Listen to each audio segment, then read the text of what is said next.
भौजी का हो ई कैसन बैग झोला भरत हो? नैहरे जाए के प्लान करत हई। नैहरे का भल का बात बा?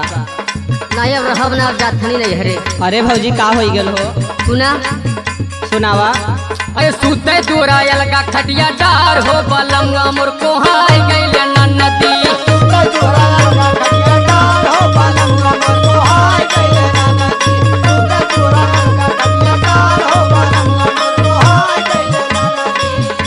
कोहाय गइले नन्नती कोहाय गइले नन्नती सुते दूरा अलगा खटिया डार हो बलम मोर को हाय गइले नन्नती।